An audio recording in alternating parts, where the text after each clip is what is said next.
एक छोटे से शहर में रमेश और उसकी पत्नी सरिता अपने बेटे रोहित के साथ रहते थे। उसे रोहित पर बहुत गर्व था। पढ़ाई में अच्छा, दिखने में स्मार्ट और दोस्तों में लोकप्रिय। सबको लगता था कि वह बहुत अच्छा लड़का है। घर में सब उससे बहुत प्यार करते थे। माँ बाप उसकी हर जिद पूरी कर देते। लेकिन एक चीज जो उसे कभी नहीं सिखाई, वह थे अच्छे संस्कार और जिम्मेदारी। उसे सही गलत की समझ देना भूल गए। धीरे धीरे रोहित जिद्दी और गुस्सैल स्वभाव का हो गया। उसे लगता था कि वही हमेशा सही है। समय बीता और रोहित की शादी हो गई।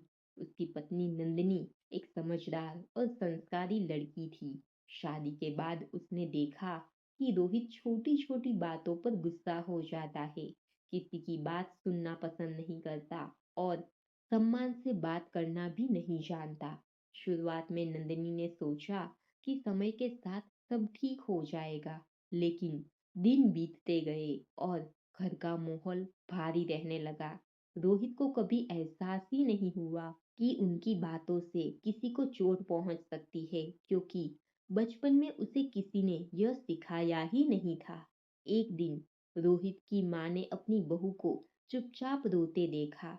तब उन्हें पहली बार समझ आया कि बेटे की गलती को प्यार समझकर अनदेखा करना सही नहीं था। उन्होंने रोहित को बैठा कर कहा, बेटा, हमने तुम्हें पढ़ाया लिखाया, हर खुशी दी, पर संस्कार देना भूल गए।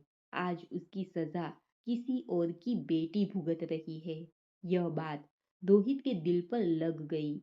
उसने पहली बार खुद को आईने में देखा। धीरे धीरे उसने अपने व्यवहार में बदलाव लाना शुरू किया। सम्मान से बात करना, गुस्से को काबू में रखना और रिश्तों की कद्र करना। कुछ महीनों बाद वही घर जो पहले तनाव से भरा था, वो हंसी और अपनापन से भर गया। इस कहानी से हमें सीख मिलती है, बच्चों को सिर्फ सुविधाएं नहीं बल्कि संस्कार देना भी जरूरी है, क्योंकि संस्कार देने पड़ते हैं अपने लड़के को, नहीं तो शादी के बाद भुगतना किसी की बेटी को पड़ता है। If you like my content, don't forget to like, share and subscribe and hit the bell icon to stay updated.